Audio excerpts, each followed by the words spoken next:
Good morning.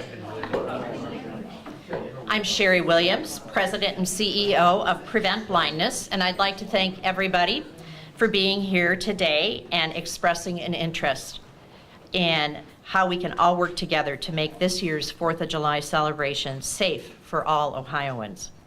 I'm also here today to welcome you on behalf of the Ohio Firework Safety Coalition. This coalition is a volunteer partnership of 52 statewide and regional organizations that all care about public health, injury and fire prevention, and public safety. We care about backyard fireworks safety because last year, stats just came out Wednesday from the CPSC, 12,900 serious injuries were suffered by Americans, and that included 1,800 that affected the eye. I would like to recognize the Ohio Fireworks Safety Coalition members in attendance today. We have Cindy Penn from, just give a wave, Cindy, from the Ohio Department of Health, Save Our Sight Fund.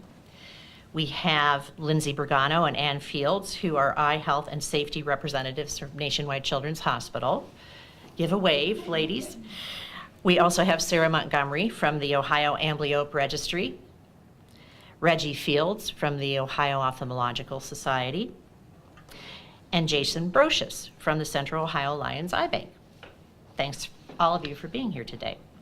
I would also like to recognize the PBO board members that are here today, and that's the Prevent Blindness board members, Ro Fields. Give a wave, Ro. Jenny Camper. There's Jenny in the back. And Sherry Lewis, our board chair up front, and Bob Bettinger, our treasurer up front. We also have Representative Niraj Antani from the Ohio House of Representatives. So thank you for being with us today as well. Essilor of America, they produce lenses, like billions of lenses for eyeglasses, help sponsor this event and shows their support for fireworks safety as well. We have several presenters here today who will talk about the various aspects of fireworks safety, and then we will open the floor to questions at the end. Our first speaker, Dr. Gary Smith, Director of the Center for Injury Research and Policy here at Nationwide Children's Hospital, Columbus, and President of the Child Injury Prevention Alliance. Dr. Smith has been an active researcher and advocate in the field of injury prevention for more than 30 years. Dr. Smith has conducted 2 studies of fireworks-related injuries to children here in the U.S. and then 2 international studies as well. He's truly recognized as a national and international expert on this topic. Please welcome Dr. Smith, who will share his knowledge with us on this important injury problem among children. Dr. Smith.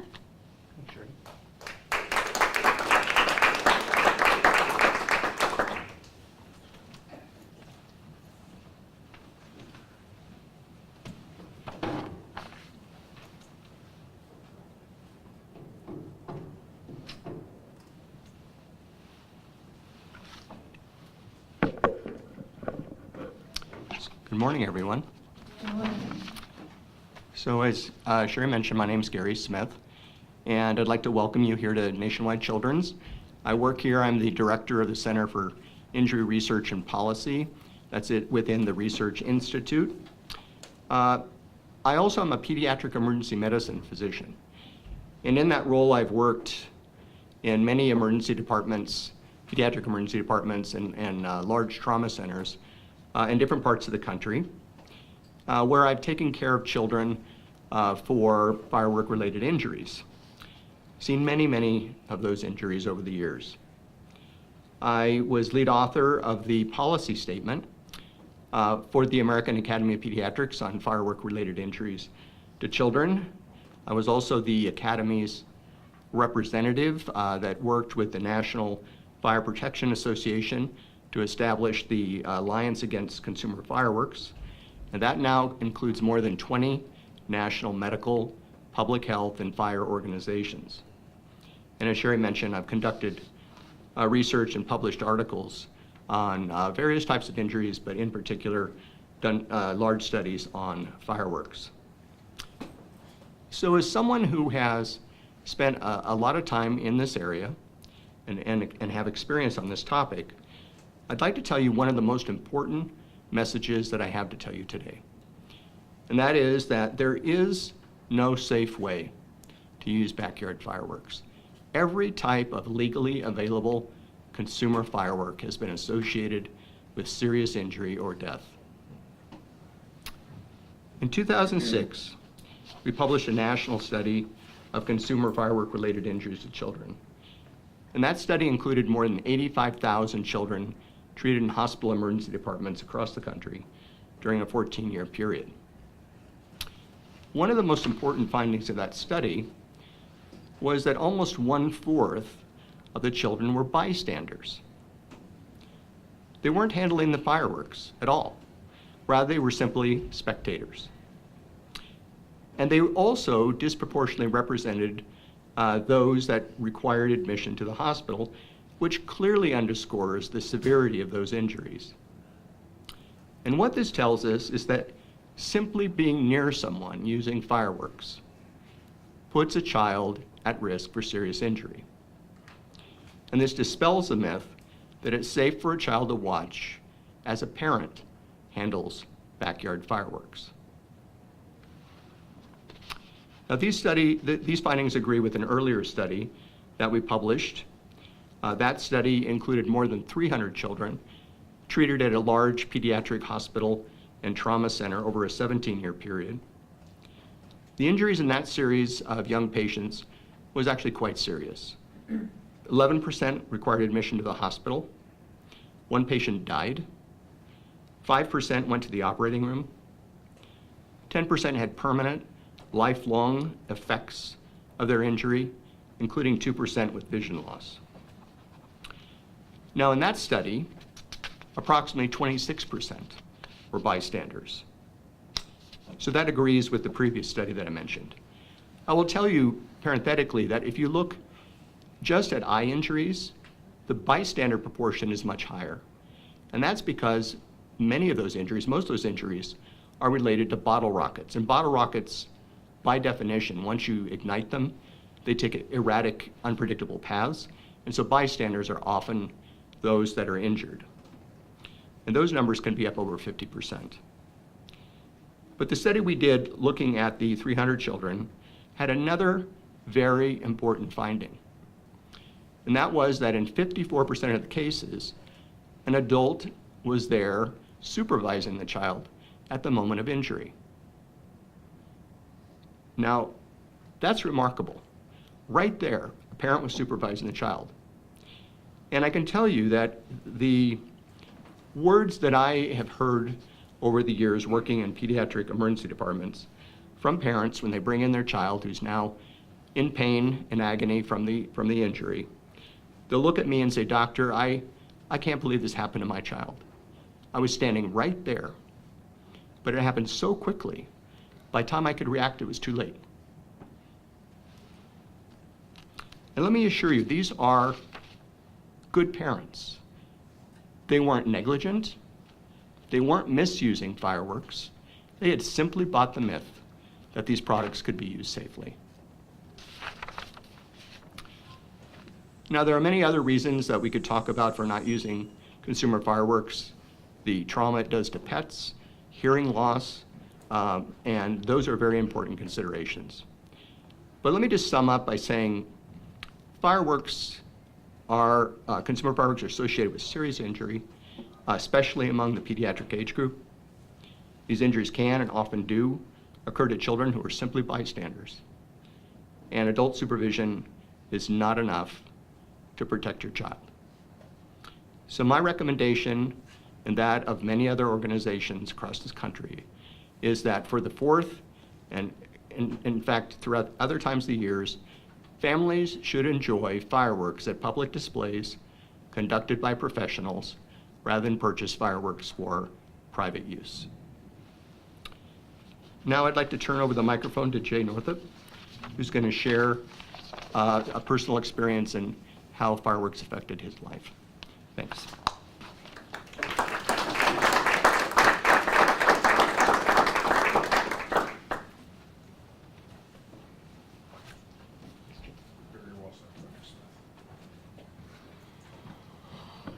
Good morning, everyone. Unfortunately, I am the comedic relief as well, as much as this is a very serious topic, and I will echo a lot of what Dr. Smith says. And agree 100%. I am a fireman, which is the ironic part, is that you have a fireman actually standing up here telling you that he did something wrong. Because our normal response is, it's okay, I'm a fireman. That's why I'm doing something stupid, like it makes it better, okay? In this case, I almost lost my life in an accident that I should have known better. And I will tell you this, I was an inner city paramedic for 10 years. I'm a captain on a full-time career department for 24 years now. I was a flight paramedic with 3 different flight agencies. I worked for Rainbow's Critical Care Squad. Everything in my DNA says I should know better. I would host an annual 4th of July party. Had done it for many years, would go out and spend all kinds of hard-earned dollars on things that I would go blow up because I thought it was fun. I will tell you this, I never drank. I was always at least tried to be safe in what I thought was safe. But again, just because you think you're doing something right or you think you know better doesn't mean that you're actually doing what you should be doing. Number one, I paid Ken off right before I came up here. I gave him $50 not to prosecute me for all of my past indiscretions. It's illegal in Ohio. And I'm sitting up here telling you, yes, I actually did something that was legal in Ohio that I knew better from, and I am a fireman. And my message is, I'm normal just like everybody else. That's why I'm standing here today. I'm no better, no worse than anybody else that's out there. I just have the presence of mind now to be able to try and share my message since I almost did die. So I had a party, was blowing out the fireworks, and at the end of the night, I had a grand finale box. I had all the kids in the front of the house. I'm all the way behind my house, behind the shed, trying to be safe. Never thinking that I'm the one that I should be worried about. I light the box off, and I hear 3 mortars go off very quickly, and it was a 12 mortar box, which is a 3-inch round tube that shoots a mortar off, and there's some similar stuff out there. So when only 3 went off, I'm going, you gotta be kidding me. And again, a split-second decision that I knew better. I go, you know what? I'm gonna let it sit for a couple of minutes. I'm gonna go take a look and see if I can see, peel the paper off, see if there's a wick or something. Dumbest thing I've ever done in my life. And was innocent enough at the time. So I wait like 10 minutes, and now it is dark, and I kneel down next to this box, and I go to pull the paper, and the problem is it was dark, and I didn't realize that this side of my face was now over the top of one of the tubes as I peeled the paper. Being a fireman and understanding oxygen into a box and something that had flame in it, as soon as I pulled the paper, the lights went out. So I had taken a 3-inch mortar right to the face from about 12 inches away. Instantly I was knocked out. I was standing upright still, but I was out. I had no idea where I was at, what was going on. I can feel blood pouring out of my face. This whole side of my face was pretty much blown closed. I could see nothing, and then this one was full of debris. So I have no idea what's going on. And I'm kind of having this little conversation with myself in my head as I'm starting to realize, I should probably get on all fours because I don't know where I'm at. I don't know if I got shot. I don't know if I don't even know where I'm at in life right now. So I get down on all fours, and about 30 seconds later, and it probably seemed like an hour to me, but I'm sitting there being real calm, and I hear, hey, Jay, are you okay? Boom, the lights came on. I go, you know what? I just got hit in the face with a mortar, and this is not good because I can't see, and I can feel the blood now pouring out of my face. And I respond to him. I go, hey, no, I'm not really good. Get my wife if you would. So fortunately for me, being the not so intelligent individual that specific day, my wife was an ER nurse. That's probably why I married her. All right, so she comes out, she goes, and she can't see me, it's dark. She goes, are you okay? I go, no, I just got hit in the face with a 3-inch mortar.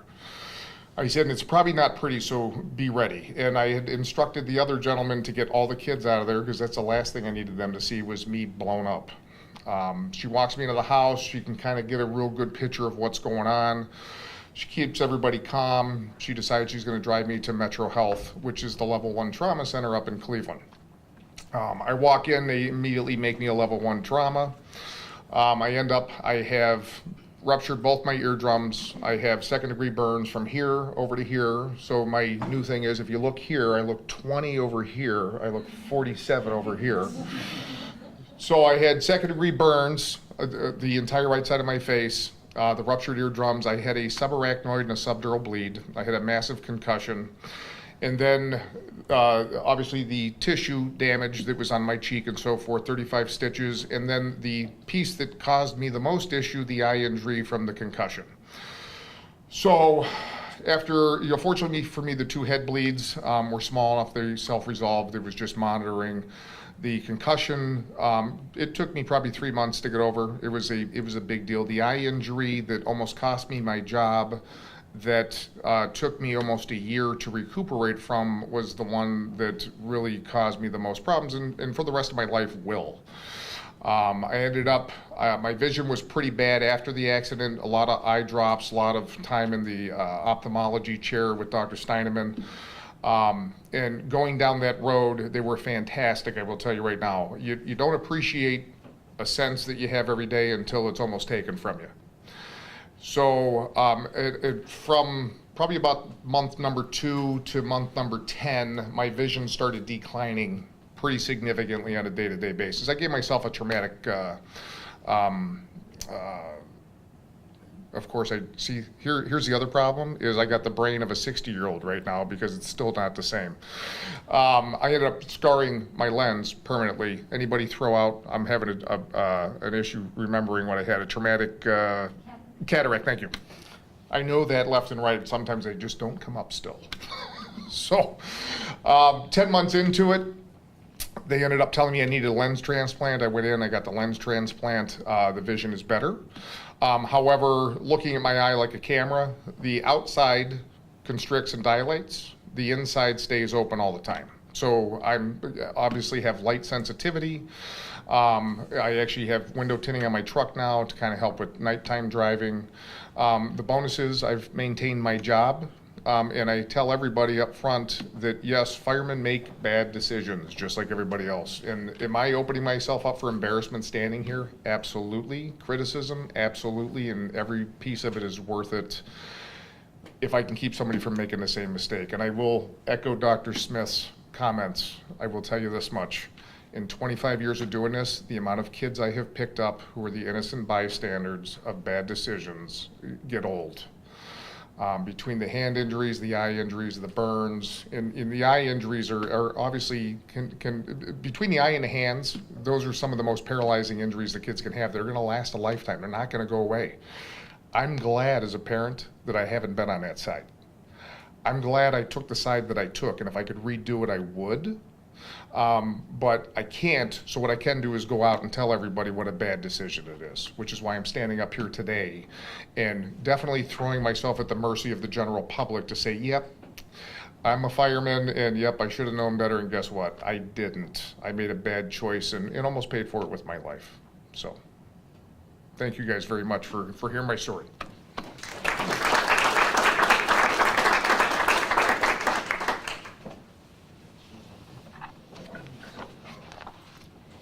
Wow. Thank you, Jay, for your moving testimony.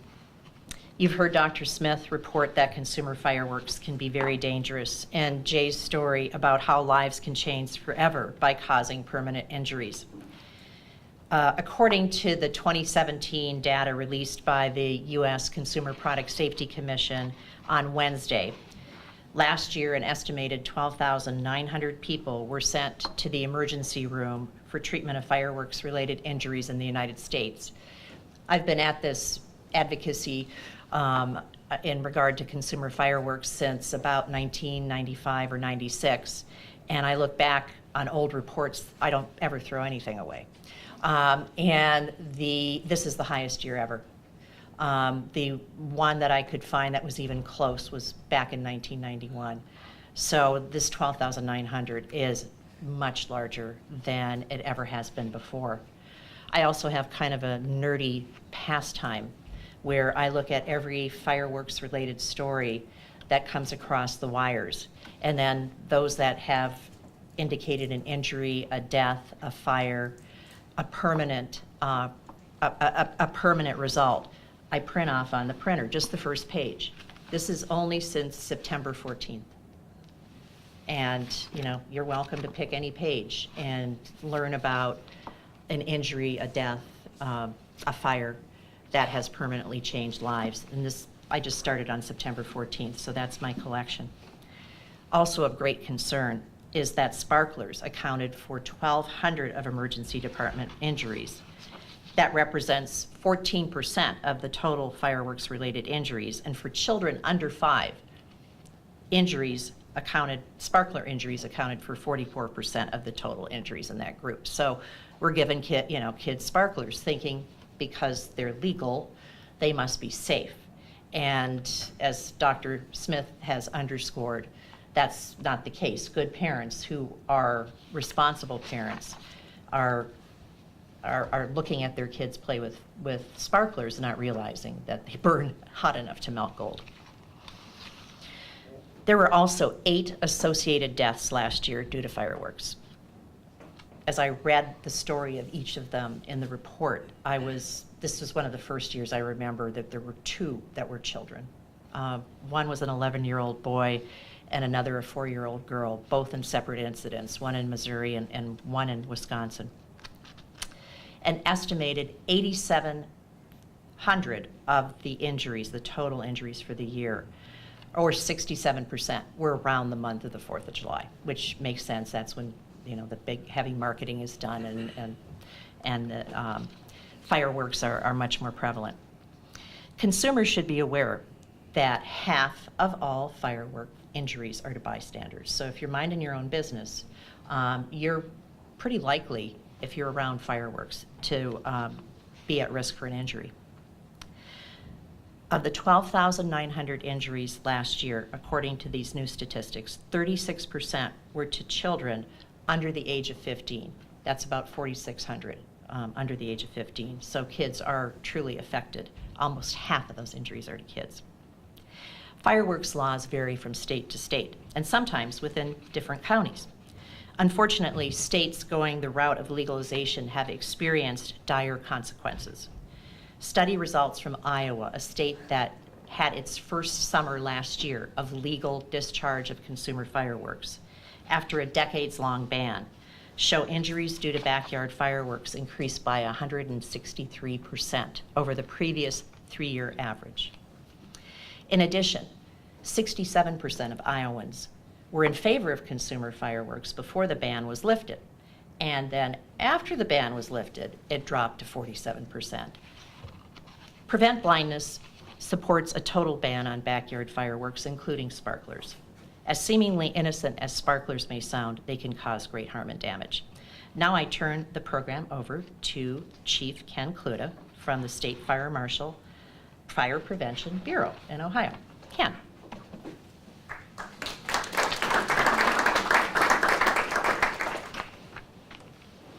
Well, good morning, everyone. I am Chief Ken Kluta with the State Fire Marshal's Fire Prevention Bureau. Again, thank you for being here today. The 4th of July is a time for celebration, and for many individuals, that includes attending fireworks displays. The best and safest way to enjoy fireworks is by attending a licensed professional exhibit. In Ohio, the only items that can be legally purchased by the public and used here in the state are designated as trick and novelty items, which smoke, snap, snake, or sparkle, which is easily remembered as the 4 S's. The law does state that you can purchase 1.4G fireworks legally from a licensed wholesaler or manufacturer. However, they must be transported out of the state within 48 hours. 1.4G fireworks that include firecrackers and bottle rockets cannot be legally discharged in the state of Ohio by anyone other than a licensed exhibitor. Again, I want to stress, as Jay mentioned, there are no such thing as a backyard fireworks permit. Violating that law could result in a first-degree misdemeanor, which is punishable by up to a $1,000 fine or 6 months in jail. Federal law also prohibits devices such as M80s and M100s from being used. I want to stress, like everybody said here, please leave the fireworks displays to professionals. Local, state, and federal investigators have said that some of the major causes of injuries are due to delayed or early fireworks explosions, errant flight paths of rockets, debris from aerial fireworks, and mishandling of sparklers.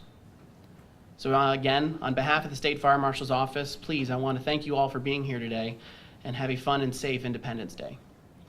I'd like you to turn it over to Lieutenant Dave Belcher, and he's a fireworks safety advocate.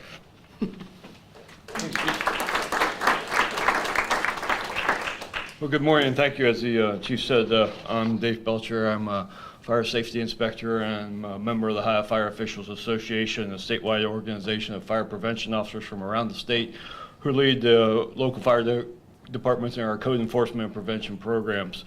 As you've heard many of the stats and stuff, I'll just reiterate some of those. According to the National Fire Protection Association, on Independence Day, typical fireworks here account for 2 out of 5 all reported fires. So our business upticks in, certainly.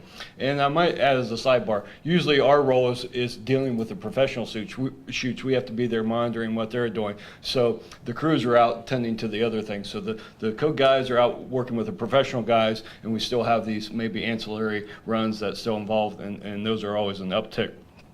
In Ohio, 2017, fireworks incidents involving fireworks caused 25 structure fires, resulting in an estimated $93,900 in property loss and $17,700 in content loss. In total, 78 fire incidents involving fireworks reported in 2017, with an estimated $109,000 in property loss and $18,000 worth of content loss.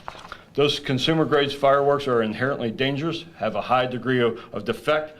According to Consumer Product Safety Commission, in cooperation with the U.S. Customs and Border Protection, selectively sampled those tests and tested shipments of imported fireworks in fiscal 2017 for compliance. Approximately 31% of those selected and tested shipments were found to contain fireworks that were non-compliant.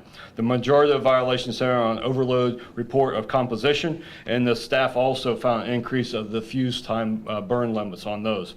So a significant portion of the people who will suffer, as you've heard today, using backwater fireworks will be the children and those innocent bystanders. Children younger than 15 years account for 36% in those 2017 stat injuries that you've been hearing about from the Consumer Product Safety Commission. So we have the document. So as a fire safety advocate, I caution the public that no fireworks are inherently safe and should be, those expeditions should be left to the professionals. So please be safe, have a great 4th, and attend the professional shoots. Thank you.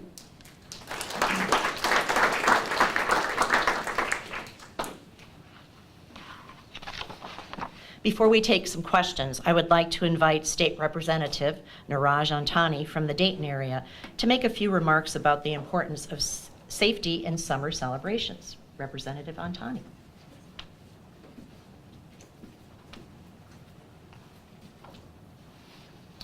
Well, thank you, Sherry, and to Prevent Blindness Ohio, the Coalition, Nationwide Children's for hosting this press conference today, and also ahead of the 4th of July, a thanks in advance to all of our police and fire first responders, and also doctors and nurses who inevitably, unfortunately, will have to deal with these injuries on the 4th of July. But, like Sherry said, we in the General Assembly are committed to the safety of Ohioans. One of the roles of our state government is to ensure the safety of our citizens, and without a doubt, through whether the medical professional or someone who's experienced it himself, we know that fireworks are dangerous.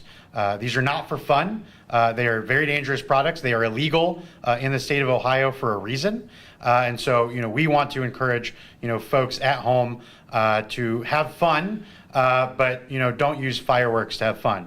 A moment of fun through fireworks is not worth, a lifetime of tragedy for our children. So, we want to encourage, folks to use their matches for their grills, for hot dogs and hamburgers, and not for dangerous fireworks. So, on behalf of the General Assembly and the state, we want to thank Prevent Blindness Ohio for hosting this press conference today, and look forward to your questions. Thank you, Representative Antani. Unfortunately, there have already been some serious consequences due to backyard fireworks affecting Ohioans already just this month of June. 2 weeks ago, a Cleveland man was severely injured after igniting a mortar shell that exploded in his face. He was rushed to the emergency room where he was treated for burns and abrasions to his face and eyes. The patient received immediate surgery in his right eye by the same doctor that helped out Captain Northrop, Dr. Thomas Steineman at Metro Health. During the surgery, a procedure was performed that required use of amniotic membrane, a technique used to promote surface healing and ocular reconstruction. On June 4th, 3 Toledo boys found a discarded backyard firework in a street near their home. They attempted to light it and it blew up. 2 of the boys suffered burns to their upper body and face, and the third boy, just age 10, lost his hand. This past Saturday, a suspect was jailed in Bell Fountain for illegally shooting off fireworks at his home.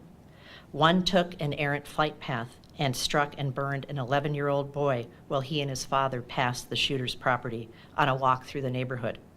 The boy was treated for second-degree burns on his shoulders and bicep.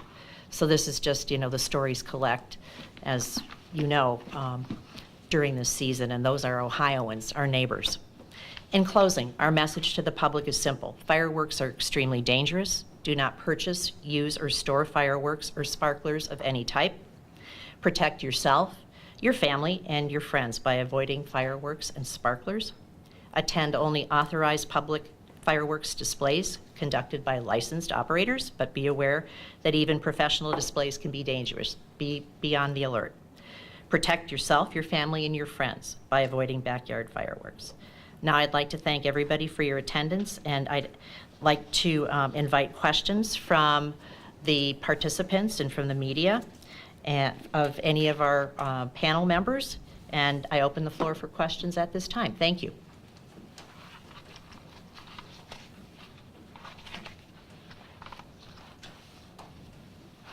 I guess as a lone journalist, I have a responsibility here, don't I? Would you offer any advice? We know that there's going to be thousands of people out there over the next couple of weeks who will illegally but use these. Is there any advice you guys offer to find the middle ground, or is it strictly stay away? A middle ground for... As far as if someone came to you and said, I will be setting off fireworks this weekend, are there any tips beyond don't use them? I think some of the fireworks companies offer tips. When it comes to those of us involved in public health and safety, I like to compare, and maybe I'm wrong, but I like to compare instructing somebody how to safely set off an explosive, sort of akin to how to drive drunk safely. You can give people tips on how to drive drunk safely, or more safely, but it's still a very dangerous activity. Or even texting while driving. A lot of people do it. They're going to do it anyway, so let's write up a pamphlet on how to do that safely when we know there's really no way to drive and text and be safe. So I guess that's how we kind of look at it in the public health, medical, and safety arena. But, there are others that do offer tips. The fireworks industry offers tips on how to set fireworks off more safely. Generally, the instructions, and I think we have some samples of some of the 1.4G fireworks, and Dr. Smith helped me. I think the instructions are the following: light fuse, turn in opposite direction, and run. So, there's that would be better than not turning the opposite direction and running, I guess. So if that could be the middle ground, I guess that's the middle ground. But if you look on the directions of some of the samples we have, you'll see that, and you kind of have to laugh. Wow. Any other questions? Comments? Any comments from our panel that they'd like to leave the group with? Be safe. Thank you so very much for your time and attention this morning.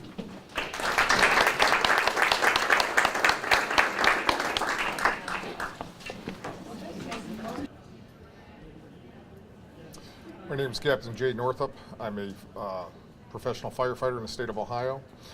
And with all of the training that I've had over the years and all of the people I've picked up with injuries, I should have known better, but I as well had a fireworks incident. I was lighting off fireworks in my backyard. I had a dud that did not go off. As I investigated, the dud fired, hitting me in the face. I sustained second-degree burns to the right side of my face. I ended up with 35 stitches in my right forehead. I ruptured both of my eardrums, had a subarachnoid bleed, a subdural bleed, and significant eye trauma requiring intervention over the course of 10 months following the accident. Thankfully, Dr. Steineman and Metro Health was able to save my eye with a lens transplant roughly 10 months after the incident. My message is leave the fireworks to the professionals. Don't do them in your backyard. There's nothing safe in the backyard. Go see a professional show and let the professionals handle the fireworks. Thank you.